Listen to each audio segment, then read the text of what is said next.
Welcome back to the Year 10 students at Brisbane Boys College. Lynton here. This is my second part of the series that I'm doing on drug addiction and life transformations. Admittedly, again, I would love to be with you in Queensland, but I'm in Victoria here in the grey and the drizzle and in lockdown. But nonetheless, I do count it as a privilege to share a little of my own journey, and it is actually, as I mentioned in the previous session, this is the whole reason why I do what I do with my art and storytelling, why I have travelled around Australia and tried to engage with people from all walks of life, to take those great themes of life, which are based around faith and hope and love, and to share them in various settings, and the best way I found I can do that is through my art and storytelling. The painting that I have done, and we'll add a little bit more to it, is a symbolic painting of a waterfall, but it kind of allowed me to talk a little bit about my first steps into drug taking, and thinking that way back then it would just simply be a recreational drug with my friends, but soon finding that the pull of the current was taking over, and by the time I described the effects that it was having on me over the years, that was affecting my health and my physical well-being, everything else, my relationships, I was getting to a point where I could sense that I was getting near to the point of no return, that waterfall. I could hear the sounds in my ears because of various things that were happening in my own life, around me, with my friends, and realising that I was in a very bad way and place, but not knowing how to get out of it. The control of the drug addiction and everything that went with it was too strong for me. And as I mentioned, there was a number of things that happened in very quick succession, and I'm going to share what they were because they led up to a point that gave me a second chance to life. And I'm going to complete this painting and then just share a few of my thoughts and a little bit more of my story around what I'm going to do.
quick sketch there to finish off this symbolic picture.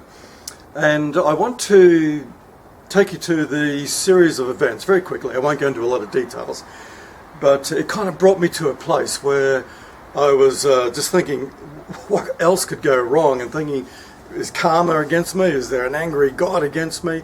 But as I look back, I realised that it was actually a really good thing that happened, because it brought me to a place where I was willing to be open to an opportunity. The first of these things that happened was, I can remember being up on the Sunshine Coast. I used to go up on weekends, and I was a lifesaver, or part of the club, and do my duty there on either a Saturday or Sunday. And it was really just it was a fun thing. It was a place where you can get free accommodation and mix with a whole lot of interesting people. But I can remember this weekend when I was doing my stint on the beach and in patrol, there was huge surf coming in, and in the white water we could see a body floating, and the persons, there was two other people I was with, we quickly jumped in the water, and it took us a while to get him in because the undertow was really strong, but we brought this guy back to the beach. And it was a really surreal moment, because there were crowds around us sort of wondering what was going on. Some thought it was just a drill or an exercise, but we could see this guy was in a really bad way. Just a young man, about 19 years old, and as we tried to resuscitate him on the sand, his eyes were rolled back in his head, he had a snarl on his face, his stomach was full of water, but we couldn't breathe life back into him. And I was thinking, as I was kneeling down beside him, this could have been me, because I'd only just been out in that surf about half an hour ago, and I could see by a gash on his head that he'd either been accidentally hit by a runaway surfboard, or he'd been rammed into the sand by a big dumper. And it was like looking into my own face. It was my actually first face-to-face encounter with death, and it really shook me, because I then started thinking, well, I wonder where he is now. He certainly didn't plan for this today. Is he just floating above us watching? Is he gone up there? Is he gone down there? Is he just ceased to be? Is this it? So it really kind of got me thinking about some of those deeper things in life that I didn't want to dwell on too much, but it forced me to start thinking. And then the next day it was on the Monday, I went back to my job, which was one of the jobs I really, amongst many that I'd sort of gone to and lost, just because of my attitude to work. But this one I really wanted, because it was a year's trial into silk screen printing. It was hopefully my way into the art world, doing screen printing. And my year was up, and I thought, I've got this apprenticeship in the bag. But the boss called me into the office, and he just looked at me and he spoke to me straight. And he just said, "Lynton, you're not the person we're looking for." And he'd been very meticulous. He had a book that he opened up, and he'd written down all the dates and times that I had not turned up at work, or where I'd taken extended lunch hours, jobs that I'd really messed up, hadn't paid attention, hadn't been careful enough, things that he knew that I'd stolen. And he just closed the book, and he just said, "Lynton, you really need to take a good look at yourself."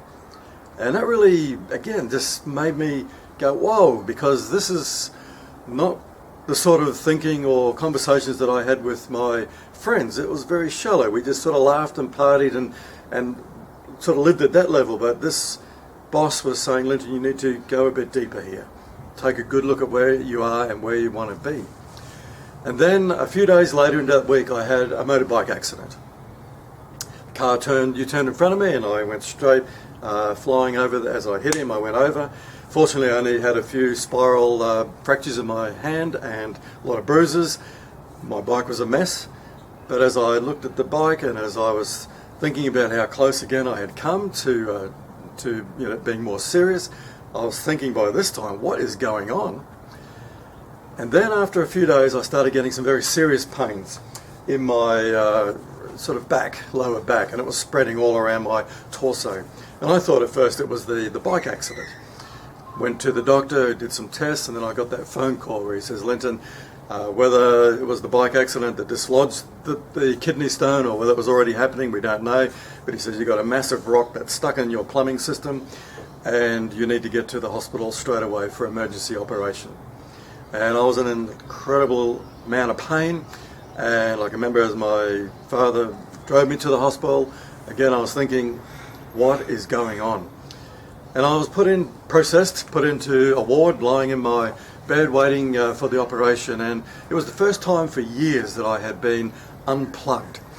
I couldn't get to the things that I normally would go to distract myself, to stop thinking about things. And as I lay in the hospital bed there, I was thinking, as I had to sign that waiver, that medical waiver, if anything goes wrong in the operation, the hospital's not to blame. And I was thinking, what if something goes wrong?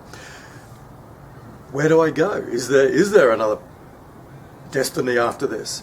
And what if there is an angry God like my boss, who not only has a book of a year's faults, but actually has my whole life sort of documented, and basically just says, you're out of here, you're not good enough, which I knew deep down I wasn't.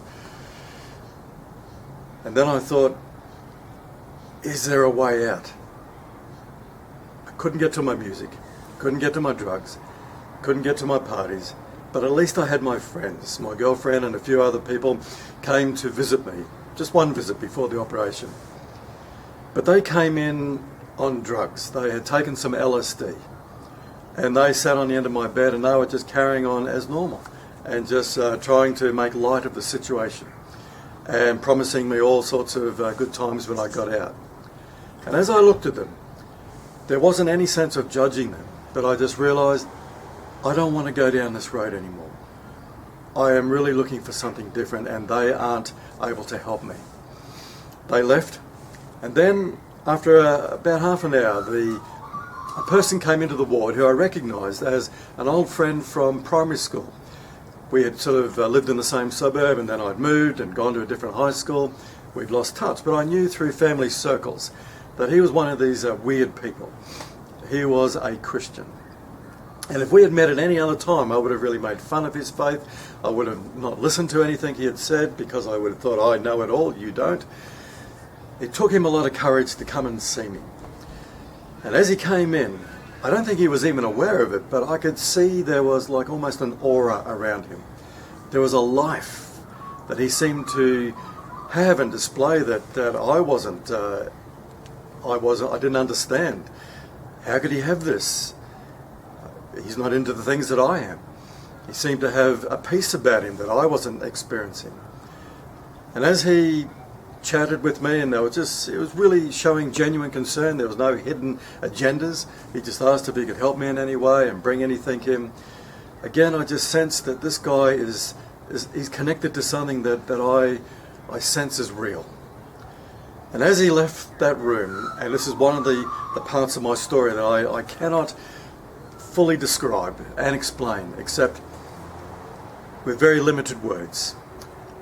As he left the room, there was a sense of a presence in that room, a very real presence, but intangible. I couldn't see it, I couldn't touch it, I can't prove it, but it was there. And it was reaching out to me and offering me a way out. Being the great coward that I am, I tried to immediately push that presence away, because I was fearing all the, what ifs, what changes could this mean, and what am I going, where could it lead to, and really didn't follow through with that in the hospital ward. But that was the beginning of this sense of someone reaching out to me. I had my operation. I got this scar. I've got a scar from my belly button around to my back, and they opened me up and they drove a truck in and they got that big rock out and stitched me up, and that meant that I had to go home and convalesce for quite a few weeks to get my strength back and learn how to walk again. And as I was back at home, that presence didn't leave me. It was there, and I was wrestling with this, because I was on the one hand thinking, this is I know deep down what I've been looking for, but I was trying to figure out in my head, well, what are the implications? What could it mean? What changes might this mean? And eventually, when I got back on my feet, I decided that I would do the smart thing, and I would go and talk to someone. And that was my best friend, who was also my drug dealer at the time. And his name was Mick. And on a Saturday night over in Redcliffe, in a pub there, where back then that was the place where all the dealing was done, Mick was sitting at a table, and I sat down and I bought some stuff off him. And I started to ask him a question. I just said, Mick, I want to ask you something. And what I was going to ask him was, Mick, what would you think if I told you that I was really thinking about becoming a Christian? I wanted to see his reaction. I was so dependent on what others thought of me, especially the group that I hung out with. I wanted to see what he would say. But before I could even get that question out, he just said, whoa. He said, Lynton, I've been meaning to ask you something.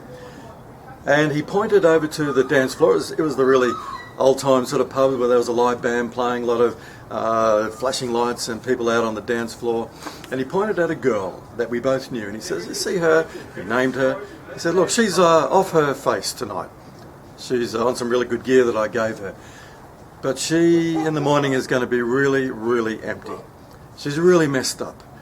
And she needs help. See that guy over there? And he pointed to about 2 or 3 other people that were part of our group. And he said, they're all the same. He said they rely on me to provide a good time. But he said they're empty. And then he pointed at himself. And he said, I'm just like them. Can you help me? And it was almost like that presence that I first experienced in the hospital ward just kind of stepped into that space in the pub and just reached down and grabbed me by my shirt. And I sensed this voice saying, Lynton, don't you dare respond to Mick and say anything until you decide what you are going to do. You haven't got the answers until you decide. And I just said, Mick, I need to do something. I'll get back to you. And I went home and I realised that only I could take this step. No one else could do it for me. And it was going to have to be a step of faith into the unknown. And that's why I've drawn this cross here, which is actually a bridge, but it's also in the shape of a cross, and it's also in the shape of a T, a letter T. And that is because I sense this is the opportunity has been put here in front of me to find a way out. And it's coming from the person whom the cross symbolises, the person Jesus. And I didn't know a lot about Jesus except all those stories I'd grown up with. It was head stuff. It hadn't gone any deeper. But I sensed that this was a challenge to make it my own, to own it personally myself. And that involved doing something from the heart. And that's why I've put the cross there also as a letter T. And there's various ways of responding to that sense of God in your life, but this is how I was thinking about it. The first letter is T, stands for turn. I realised that I needed to just stop running, to stop fighting, to stop pushing God away. And I needed to be very honest with myself that I'm in a bad place. Just like the story of the prodigal who left his father and ended up in a pigsty eating scraps with the pigs. I needed to be honest that the place I'm in is not a good place. My life is in a mess, it's chaotic, I'm not in control, and I'm eating scraps. The second T stands for trust, because I intuitively sensed that the response that was being asked of me was to not just go back to a head belief about God, but to trust from the heart, and to really trust that this story that Jesus came to tell, that God is for us, no matter who we are, no matter how much we've messed up, no matter how far away we might have run, God hasn't given up on us, but is on our side and is holding out that hand. It's a story of love, and it's a story to believe that God can actually do something real and transforming in a life, and in this case, in my life. And that involves trust. It's trusting before it actually happens. You can't figure it out before you take that step of trust. So it's like holding on to that T, to that cross, to that bridge. And the third T stands for travel. As the cross turns into a road off into the distance, I realised that this had to be a full-time commitment. I had to be willing to let go of the things that I was holding on to, that I thought would give me life. And that was a hard thing to do, because that was letting go not just of the drugs and turning my back on that, but also my dependency on the group and the people that I used to hang out with and the lifestyle and all that it stood for. It meant I had to be willing to not turn back and to go a different way, to travel a different road. And that was pretty scary, because again, I had no idea where that would lead and what it would mean, how others would react.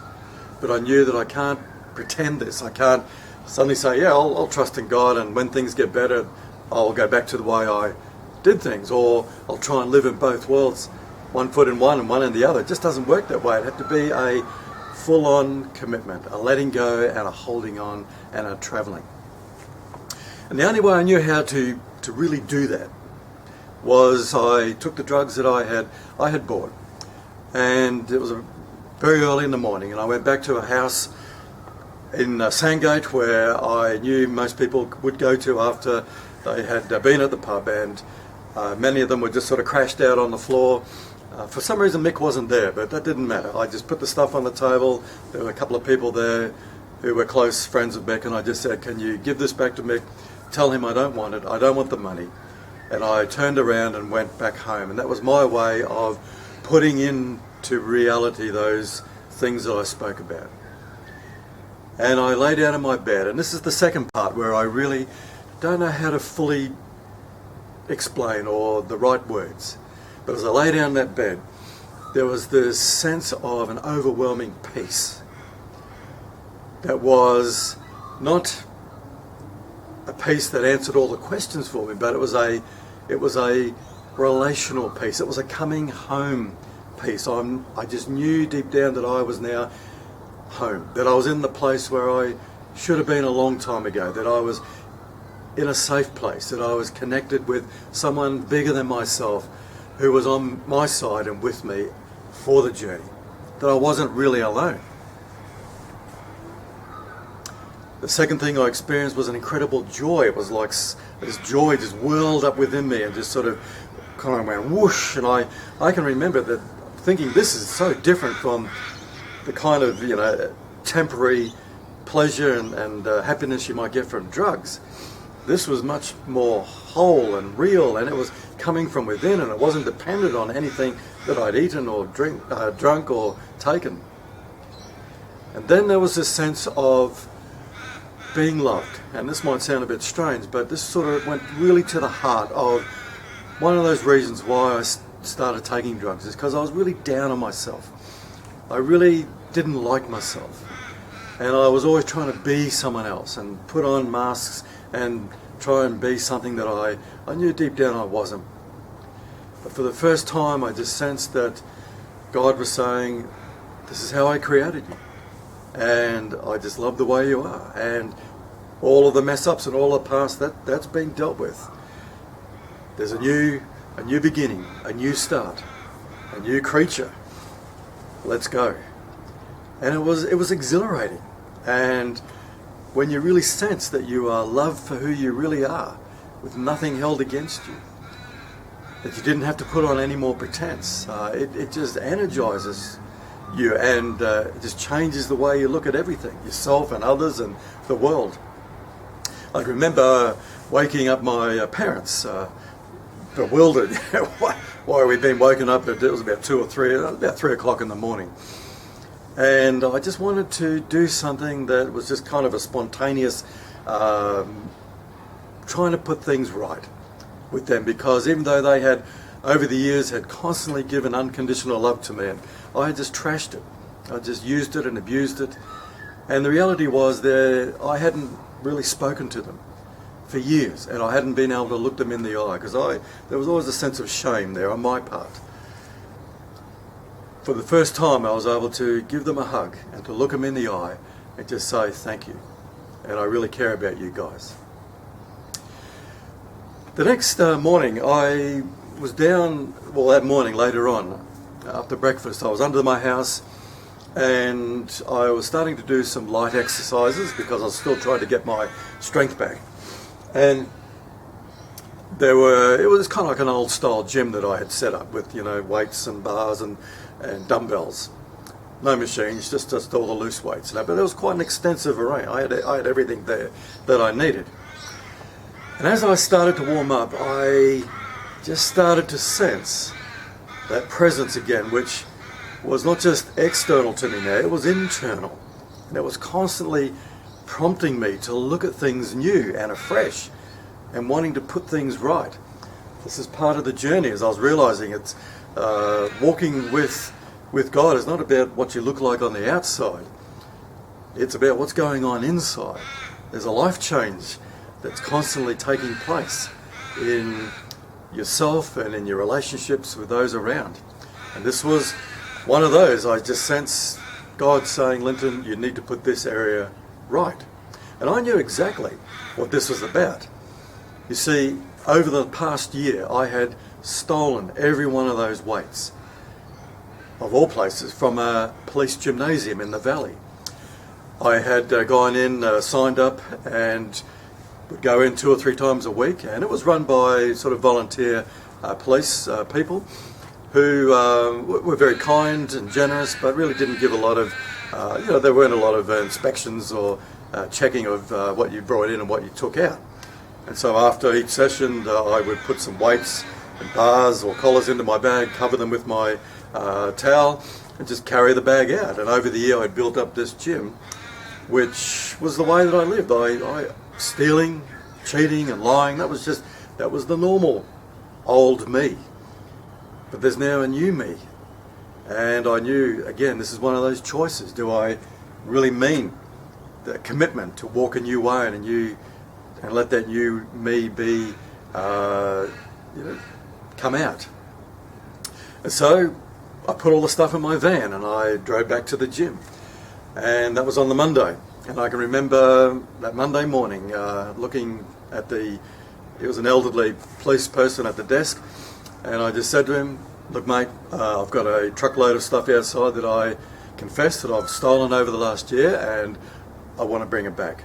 And I held out my hands because I kind of thought, well, what they're going to do is probably take me to the watch house next door and they'll take down the details and put handcuffs on me.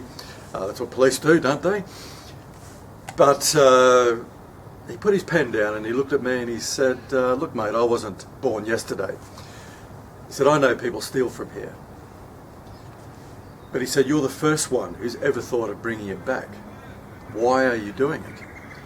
I wasn't kind of ready for that question. I hadn't really thought about that. And I tried to explain to him what had happened. And he listened. And then he just said, well, listen, Lynton, he says, I don't fully understand what you're saying, but I can sense there's a change that's taken place. And it's a deep change and a real one. He says, let's call it quits. He said, I'll help you bring the gear in. But he said, my challenge is that you go and you tell your mates what's happened. Because he knew who I used to hang out with. And that's what I have been doing ever since. And in one way or another, I've tried to share a little bit of my story with others and say, no matter who you are, no matter what you've done, when you get to that point where you sense that God is reaching out to you, don't be afraid of it. Trust in what God wants to do in your life. It can only take you to a really good and better place.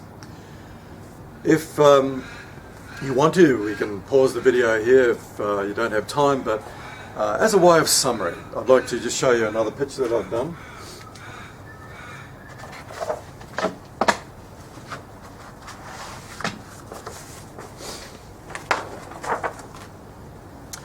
And I apologise, I don't know the full details to this, but from my memory and what I've been able to check out, this is a reproduction of a film negative. And as you know, in the old days, and still, some professional and artistic people like to take pictures with film.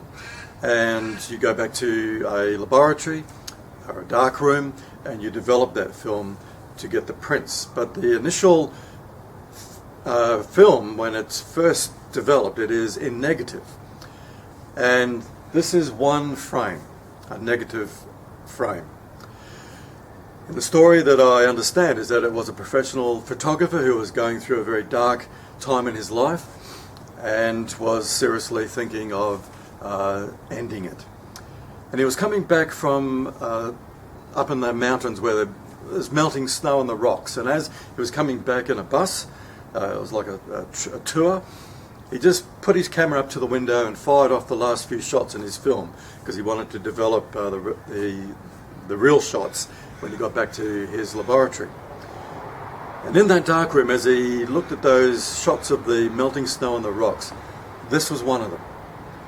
And so everything's in reverse. The white is actually the black rocks, and the black is the melting snow. But as he looked at it, he suddenly saw an image, a representation of the face of Jesus looking straight at him.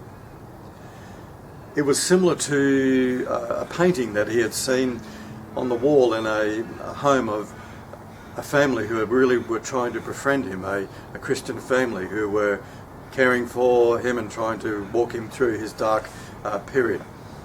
And he recognised it, even though he knew nothing about Jesus. He recognised this is who it is. And he thought, if this is God's way of trying to reach out to me through my negative, then I need to go and talk to this couple, and I need to seek some more answers. And he did that and found that life transformation was his experience as well. And so for me, there's different ways of looking at this. So you might be looking at it and go, I can't see it. This looks like a whole blotch of white and black. And that's okay, because it really is, at one level, it's one of those images that requires you to just relax and not try and figure it out in your head, but just let your eye look at it, let your brain look at it. And the best way to relax is to look at it in half closed eyes and to not try and force it. And the image will suddenly appear. It might take some time. But the image is here. The head is looking straight at you, although it's cut off at the top of the forehead. There's light coming in on one side of the face. That's light on the cheek, and that's one eye with the eyebrow. The other side of the face is in darkness, so the eye is in the shadow of the eye socket. This is the bridge of the nose. That's a little bit of light on the cheek. This is a bit of light on the chin. This is the beard, the hair and shoulder, hair, shoulder. Now again, it might take a while to see it, and it's kind of one of those fun pictures to learn how to look at something differently. But on another level, I wanted to finish with this because for a lot of us, the things that I've been saying kind of just don't make sense. When we can't prove something or rationalise something or figure something out, it doesn't make sense. That's okay. All I'd like to leave you with is, when you do get to that point in your life, and it'll be a complete different set of circumstances than me. For some people it comes at a point when it is a really low point. Breakdown in relationship, a financial crisis, a existential questioning, who am I, where am I? And it can come at that point. Or it can come when you're really looking at something that just takes you're looking at something in wonder. Maybe the stars in the sky, maybe as you get older and you have your first child, and you look at that little face. Maybe you're looking out over the ocean, maybe off a mountaintop. Or maybe it's through a dream. Maybe it's through just sensing something as someone is speaking or you're reading something. There are these moments in our lives where we get a sense that someone is reaching out to us. And you will start to realise that there is someone on our side. There is someone who is very real. But you need to make a response, because if it's only just that experience, it doesn't go deep enough. You've got to be willing to turn and to trust and to travel. Because I'm not with you in person, normally in this session I would open up for questions, but I know that your teachers and your chaplain would be more than willing and able to answer questions and to discuss any of the things or questions or thoughts that you might have had during my talk. But thank you very much, and have a colourful day.